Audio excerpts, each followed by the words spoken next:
All right.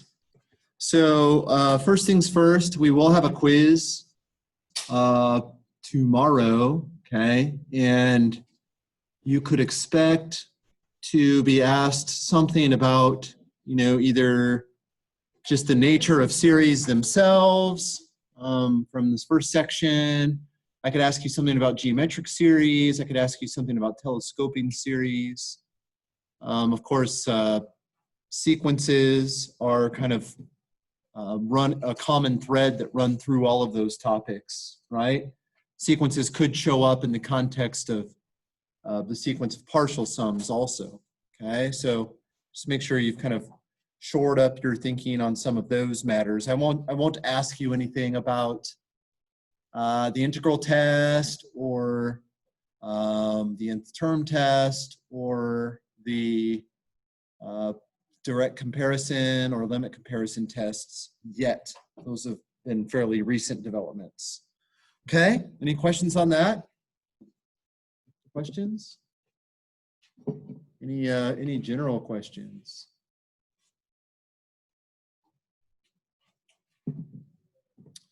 Well, now I want to be careful about how I phrase this because right up here it says, when can't you use direct comparison or limit comparison? But I said that limit comparison actually oftentimes is I almost can't think of a situation that you can't apply limit comparison, to be honest with you, okay? There are some situations where it gets a little bit trickier, but limit comparison is very, very powerful and very, very, it's pretty portable. Like it applies to a number of situations, okay? So I don't want you to think that what I'm saying here is that the situations I'll describe cannot have limit comparison applied to them. Usually there is going to be a way to pull it off. But oftentimes you'll have to do things like replace in factorial. Remember I told you about Stirling's approximation? Do you remember this? I said in factorial is like roughly n over e raised to the n times the square root of 2 pi n. Do you remember me basically kind of saying that at some point? I might have mentioned that in passing. Sometimes you'll have to do things like that. You'll have to actually invoke Stirling's approximation. So this is Stirling's approximation. Okay? But you can actually use that in a series context. You can literally replace in factorial by that disaster. And that's because in factorial over that, the limit of that ratio is 1, which means they get really, really close to each other as n goes to infinity, okay? So essentially by limit comparison, it's legitimate for me to replace in factorial by that quantity. And sometimes you will have to do that in order to invoke limit comparison. But, like for instance, look at this one right here, 2 to the n over n factorial. What does that behave like? Okay, what are we going to do with a situation like that? We don't really have a large bank of series that we can draw upon at this point, right? We know stuff about p series, we know stuff about logarithmic p series, but this series, what do we do? You know what I'm saying? And it turns out that in this case, there is something that you can do, but it's just a little bit tricky. So for instance, I could actually, look, I have 2 to the n over n factorial. If I use Stirling's approximation, actually, 2 to the n over n factorial, this thing is basically, you think about it, n factorial is in the denominator, so all that stuff will be flipped, right, in this case. And I'm telling you it would be like 1 over the square root of 2 pi n, right? You see that coming from Stirling's approximation. And then you divide 2 to the n by n factorial. Okay, that's interesting. So like this is basically going to be 2e over n raised to the n. See what I'm saying? right? Basically, the n over e kind of flips, and you have 2e right there, yeah? Okay, where is the 2 coming from? Where's 2? Where is 2 coming from in this little approximation? The 2 to the n. Does that make sense? Okay? And then you really could kind of think about how this thing behaves. Look, I basically have like a square root of n sitting right here. Do you see that? There's like a square root of n, yeah? And then I have a 2e over n raised to the n. Okay, that's sort of amazing, right? So look, I'm raising 2e over n to the n power. And clearly, like if n gets big enough, 2e over n is going to be less than 1. Does that make sense? Right? 2e over n will be less than 1. So this is like, and if I raise that to the n power, I'm raising something that's less than 1 to the n power. And that's going to make it smaller and smaller and smaller. So do you guys believe me when I say that this is like less than or equal to, 1 over the square root of 2 pi n, 2e over n, just to the first power? Because 2e over n, that's going to be less than 1, right? And if I raise that to the n power, that's going to make it really small. So, I mean, look, if I just raise it to the first power, it's not going to be as small. Yeah? Okay, so hopefully that's sort of believable to you. And then I could actually say, well, what does this behave like? Think about it for a second. I know that there's some gnarly constants floating around there, like 2e and the square root of 2 pi, but who cares about that? What is this going to behave like? Help me out here. Somebody whispered something. What was it? A p-series. A p-series with p equal to what? Not 1, because I have a square root of n. 3 halves. Does that make sense? So actually, like this thing right here, I kind of see the p-series situation with p equal to 3 halves. And what about that series? What does that series do? That converges. Therefore, since this is, bigger, these terms are bigger than the ones in question, then the series in question would also converge. Does that kind of make sense? Now, that's the sort of thing we would rather not have to do, because that's a lot of thinking, having to invoke Stirling's approximation and whatnot. But it is possible, right? And I essentially used limit comparison to replace n factorial with that thing. Somebody had their hand up. Who was that? Yes, Jared.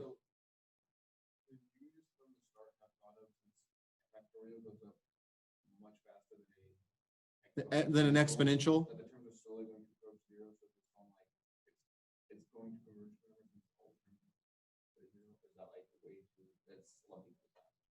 What are you not allowed to conclude based on the terms going to 0? Told you, right? I told you, right? Remember, I can't remember if it was this class or the other one, but I said, 6-shooter, 10-gallon hat. Like, it doesn't matter what I say. Well, you guys are going to just drift over to that. It's okay, though. It just happens. But I just want to make it dramatic enough to let you know, hey, don't conclude from the terms going to 0 that what? That the series converges necessarily. What is the thing that flies in the face of that? What is the one example? Series 1 over n, the harmonic series. There's lots of other examples, but just because the terms go to 0 does not guarantee convergence. Okay? If the terms didn't go to 0, what could you conclude? Divergence. The terms do go to 0, you're right, Jared, because n factorial blows 2 to the n out of the water. So that's true. And actually, it blows it out of the water enough that the terms do go to 0 fast enough so that the series does end up converging. That's the question. If the terms go to 0, I don't know that I have convergence necessarily. The question is, are the terms going to 0 fast enough so that I have convergence? Does that make sense? Yeah. Thank you for asking that. It's important that someone in the class say, hey, the terms go to 0. Doesn't that mean the series converges? Right? And we can all say, oh, wait a minute. No, that's not what that means. We just have to be careful with that. Okay? All right, questions? Questions? Yeah, so I mean, without having to know something like Stirling's approximation, which is, fairly complicated to have to remember, you would like to be able to handle series like this without having to make reference to something like that. Okay, so I want to talk today about alternating series. Okay, because everything so far, what's been true about the terms in the series we've been dealing with so far? Positive. Now we want to allow for the possibility of there being like series that have negative terms in them somewhere. And in particular, alternating series will have the property that you will alternate between positive and negative terms. Okay? So we'll talk about a few things. We'll talk about we'll talk about the so-called alternating series test, which is one more test to put in our repertoire. We'll talk about the remainder of an alternating series very briefly. We'll talk about absolutely and conditionally convergent series, what that means. And then we'll talk about a weird topic related to rearrangement of infinite series, which is sort of weird. Okay, it turns out that there are some series that when you rearrange terms, like you'll have positive terms and negative terms. Okay, but when you rearrange the terms, it turns out you can get the thing to converge to whatever you want it to converge to, which is weird. Okay, so there's something special about the specific order of the terms themselves when we add them up. Okay, that's the plan. All right, so what's an alternating series? Well, it's the one where the terms alternate in sign. So positive, negative, or negative, positive, right? Okay.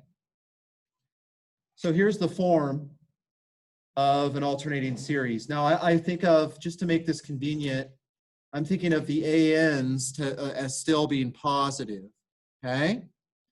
And the alternating series test says this. Okay, so an alternating series, by the way, that -1 to the n, what is that going to do? Think about it for a minute. It's going to cause the terms to flip back and forth between positive and negative, yes?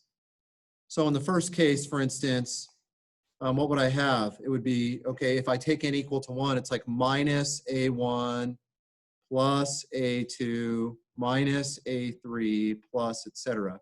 This second one right here, it's kind of flipped around. -1 to the n, if I plug in n equal to 1, -1 squared is just 1, right? So this is going to be a1 minus a2 plus a3 minus a4. So there's two ways you could have an alternating series. Either the first term is negative or the first term is positive. Does that make sense? Those are the two possible types of alternating series you could have. Now, it turns out that all you need to be true, and this is sort of weird, you have to be careful about this. All you need to be true to guarantee convergence. These two things will guarantee convergence. You need to have the terms tending to 0. Okay? But guys, wasn't that already necessary to have convergence anyways? Convergence already required that the terms go to 0, yes? Okay? So the terms have to go to 0, but that was already required just to have convergence anyways, yeah? But there's one additional thing that we need to have be true, and that's the second thing. And what on earth is that saying? So an plus 1 is less than or equal to an for all n. What is that saying about the terms? Yeah, that's right. So like a1, how does a1 compare to a2, Jared? Great. Yeah, it's greater than or equal to a2, which in turn is greater than or equal to a3, which is greater than or equal to, etc. And of course, all these things, we've assumed that all of these terms are bigger than 0. So the terms do what? Well, they're non-increasing. Yeah, remember that weird terminology we were using? The terms are non-increasing. Sometimes if you're being a little fast and loose, you could say the terms are decreasing, yes? So the terms are decreasing when you think of the, you know, not the alternation itself, but just the terms without the pluses and minuses. Those terms decrease, and they decrease where? To 0. And that's it. That's the whole test. If the terms decrease to 0 and you have an alternating series, then what can you conclude? The series converges. Yeah, the series converges. Okay. If the terms decrease to 0 when you ignore the alternation, the alternating series test says that the series will converge. Okay. The alternating series converges. So some notes. Like I said, condition 2 simply says that the terms decrease. And a second thing I would point out is that condition 2 doesn't have to be true for all n, but just eventually. Does that make sense? It's kind of like what happened with the integral test. Like we didn't need it to be true from 1 onward, just from some point onward. Yeah? So condition 2 just has to apply from some point onward. You have to have the terms decreasing. If condition 1 is not true, then the series diverges anyways. Yes? If condition 1 is not true, then the terms aren't going to 0. And therefore, by the nth term test, the series would diverge. If only condition 2 is not true, then we can't make a conclusion. Okay? We have no conclusion. The terms go to 0, and it's an alternating series, and we don't know if the terms are decreasing or not. You don't just say that the series diverges. You just say, I don't know. Okay? What this is saying is it's giving you a set of conditions that guarantees convergence. If something falls outside of these two conditions, or the second one especially, first one, of course, to have convergence, you would need the terms to go to 0 anyways. But if your alternating series fails to have the terms decreasing, that doesn't mean that you don't have convergence necessarily. Does that make sense? It just means the alternating series test doesn't apply. Are you understanding what I'm saying? If condition 2 is not satisfied, that doesn't mean automatically that the series diverges. It just means the alternating series test isn't going to work, and you're going to have to go somewhere else. Make sense? Okay. All right. So any questions on that? We have the alternating series test, and basically it says the terms, ignoring the alternation, the pluses and minuses, the terms have to, if the terms decrease to 0, then the alternating series converges. That's it. Okay, so any questions on that before we move on? Questions, because we're going to look at some examples here. Any questions?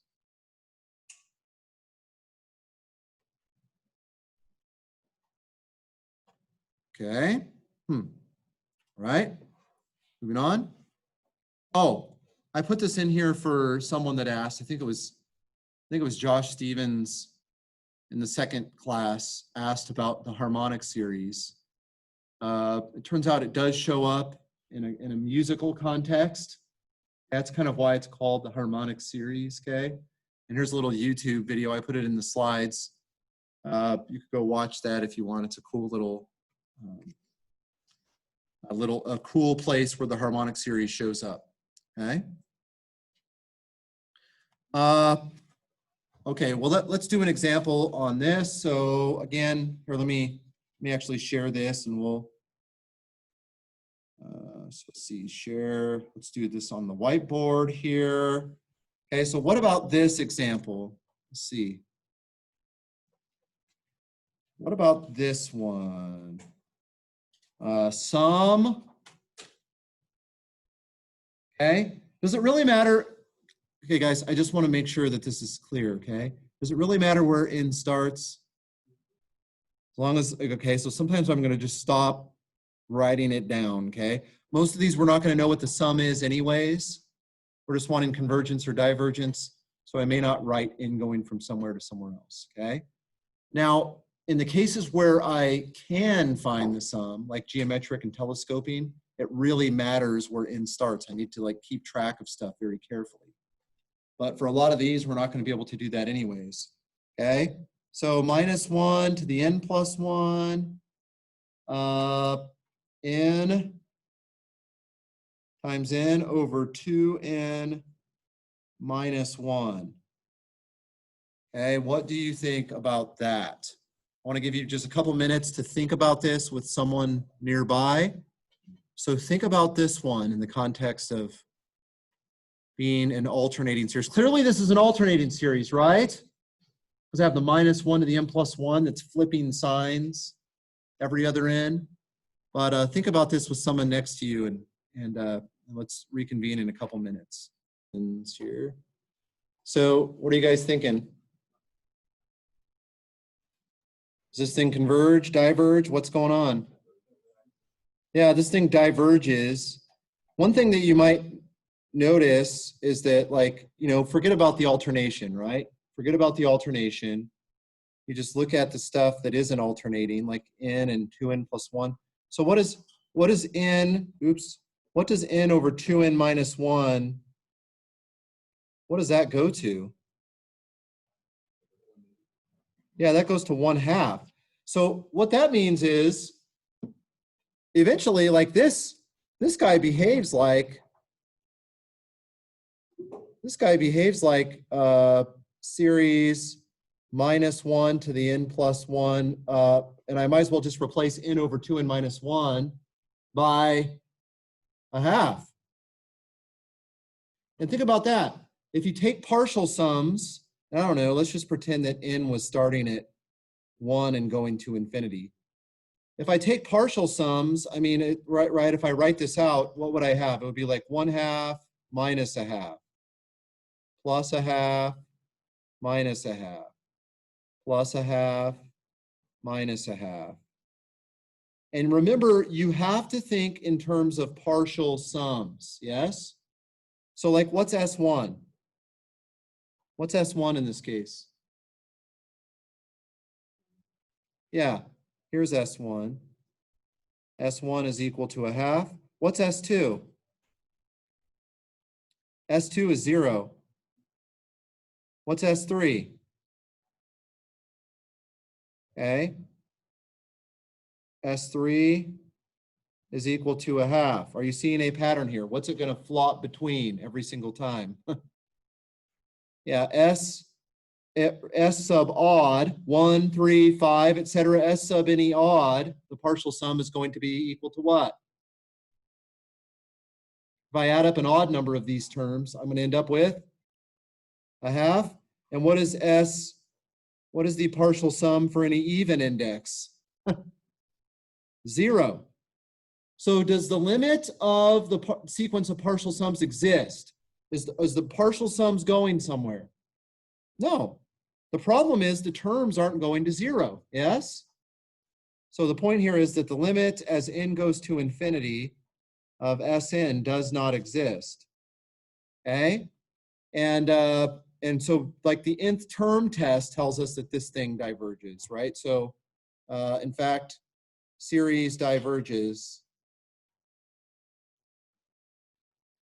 by the nth term test. Yeah, the terms aren't tending to 0, okay? In fact, what's happening here is, like, the more terms I add on, I'm never getting closer and closer to something. Eventually, it's going to be like plus 1/2 minus 1/2, essentially, is what's happening. Plus 1/2 minus 1/2. And I just kind of oscillate between a couple of values like that, okay?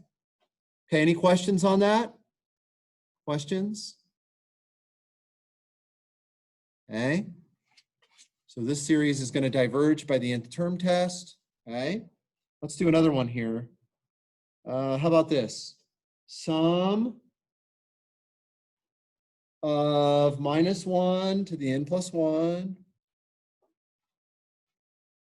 okay, times n over n squared plus 1. Okay, think about that with someone around you. And remember, alternating series test says if the terms without the alternation decrease to 0, then we will have convergence guaranteed, right? Convergence will be guaranteed. Okay? So think about that with people around you for a second. I hear people talking about the harmonic series. That's probably a good place to go. So once again, when you apply the alternating series test, you don't look at the alternation itself, right? You just know that the alternation is there, and that helps you, okay? But what you pay attention to is the stuff without the alternation, yeah? So n over n squared plus 1. What does that basically behave like? N over n squared, like 1 over n basically, yes? And you know that 1 over n decreases to where? 0. And you know that if the terms without the pluses and minuses, like in this case they're behaving like 1 over n, like that decreases to 0, alternating series test says the series will converge. So we suspect right away that this thing converges. We just have to make sure that these terms themselves actually do decrease eventually, okay? So how would I do that? What would I do with n over n squared plus 1 to make sure that those terms decrease? They definitely go to 0, yes? I just want to make sure they're eventually decreasing. How could I tell? If they are, what would I have to do to this? Take the derivative, right? So this thing is going to be low, which is n squared plus 1 times the derivative of the high minus high times the derivative of the low, which is 2n, over the denominator squared. So n squared plus 1 quantity squared. Let's fix this up a little bit. What am I going to end up with? N squared plus 1 minus 2n squared. Isn't that like 1 minus n squared? Do you know what I'm saying? Isn't that right? Over n squared plus 1 quantity squared. Of course, the bottom of this thing, the denominator, is clearly positive, yes? What about the top? Okay, the top is clearly negative so long as n is beyond 1. Does that make sense? If n is 1, you get 0. If n is 2 or 3 or whatever, it's then negative. So this whole thing is negative for n greater than 1. And that's all we need, is for this thing to be negative eventually, yes? So what can we say? So n over n squared plus 1 eventually decreases. And what else is true? What happens to n over n squared plus 1 as n goes to infinity? What happens to n over n squared plus 1 as n goes to infinity? That goes to 0. So those are the two conditions we need. We need the terms to decrease eventually, and we need them to go where? To 0. Okay? Thus, by the alternating series test, series minus 1 to the n plus 1 times n over n squared plus 1 does what? This thing converges. Now, do we have any idea what it converges to? I didn't even tell you where this thing started, right? Do we have any idea what this thing converges to? No. Again, you would have to probably use technology to sort out, you know, what it looks like it's getting close to if I take lots and lots of you know, terms. But this sum will converge to something. Yeah.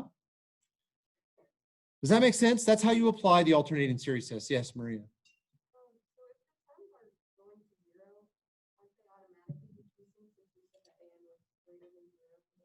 Not necessarily. They could do it right. So what Maria is saying, because there's someone online right now. Maria is saying, if the terms go to 0, don't they have to do so decreasingly? And the answer to that question is not necessarily. I mean, you could have a situation like this. You could have it like kind of going down and then, you know what I'm saying? They can kind of shiver in an up and down fashion. I could, like, you could actually come up with a formula for something that would do something like that. You could use probably the sine function and something else to create sort of a monster situation. a sort of weird oddball situation where indeed the things are going to zero, but not in a decreasing way. Does that make sense? Okay. Okay, good question. Other questions? Yeah. So if what we're multiplying the oscillation by essentially as n goes to infinity is a harmonic function, and as the harmonic function goes to infinity, it doesn't converge diverge. Okay, it. Sorry, the series. Has, yeah, the series as the harmonic function goes diverges, it doesn't. So how does the oscillation make essentially what here is the harmonic series converge rather than diverge? Okay, it's because, all right, so what Daniel's asking is, why on earth is it that when you take, okay, so let's go to the next slide. So this, the stipulation is that this series 1 over n, this guy diverges, right? We know that to be true, right? And let's just be clear. Let's let n go from 1 to infinity, yeah? This thing diverges. And let's kind of write out what's happening here. N going from 1 to infinity, 1 over n. This is like 1 over 1 plus 1 over 2 plus 1 over 3 plus 1 over 4 plus etc., right? But on the other hand, by the alternating series test, what's true about this? This is what Daniel is pointing out. Minus 1 to the n plus 1 over n, basically. This thing does what? I mean, basically, ignore the minus 1 to the n plus 1. You would have 1 over n. Clearly, those terms decrease to 0. So this thing would converge by the alternating series test, yes? This thing converges by the alternating series test. Let's just take a peek at what this thing looks like, okay? And that, I think, will help answer Daniel's question. Okay, minus 1 to the n plus 1 over n. If I plug in n equal to 1, what's the first term? Just 1 over 1 minus 1 over 2 plus 1 over 3 minus 1 over 4 plus etc. And let me just sort of be really let me be extra artistic here for a minute, okay? So 1 over 1 minus 1 over 2 plus 1 over 3. What am I doing here?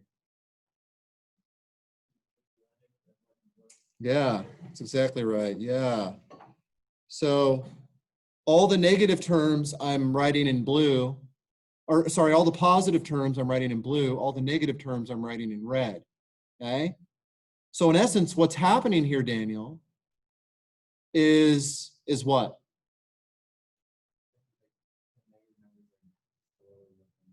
Yeah, that's right. The negative ones are kind of, this thing was barely diverging as it was, but like every other term, the negative terms are somehow sort of keeping this thing balanced so that I no longer drift off to infinity anymore.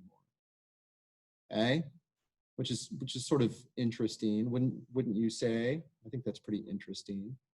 Want to know something else that's kind of weird? Watch this. Let me write this for a minute. So this is like 1 over 1 plus 1 over 3 plus 1 over 5. I'm writing all the positive terms. And then what about the negative terms? It's like negative a half minus a fourth. What would the next one be?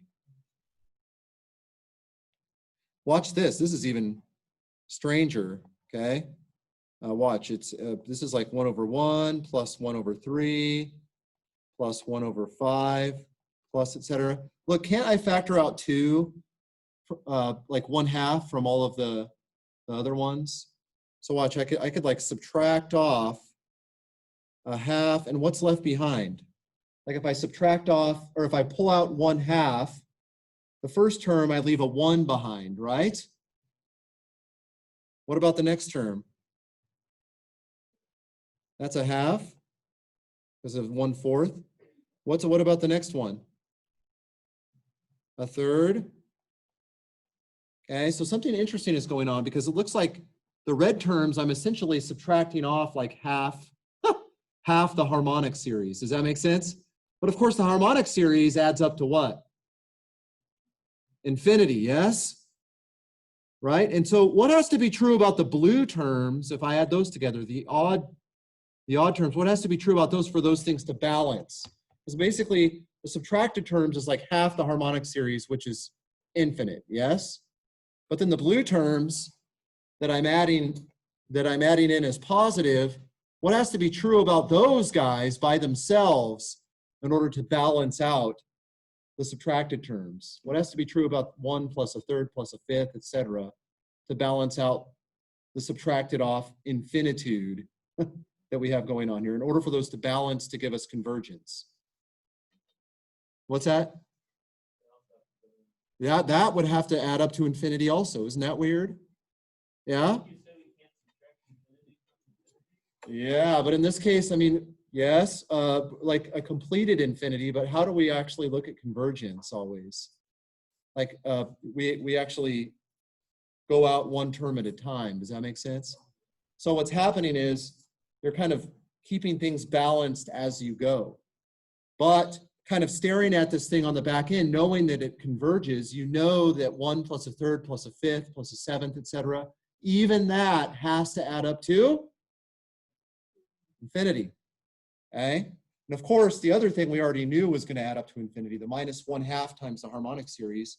Harmonic series is infinity, so half times that is also infinity, guys. There's going to be some weird stuff that we'll see kind of fall out of this. But the essence of the answer to Daniel's question is there's some kind of balancing out that's happening. Like the positive and negative terms are kind of canceling each other and keeping things moving towards a number. Does anybody know what that number is? Like what the answer to this is? What this adds up to? Does anybody know? It actually ends up being natural logarithm of 2, okay, which is sort of weird. In fact, this little alternating series is a way that you can approximate the logarithm of 2. That's what computers do to actually get the value of the natural logarithm of 2. They take the alternating harmonic series to get a good approximation to it. Okay? But that is something that we will see later on. That's it.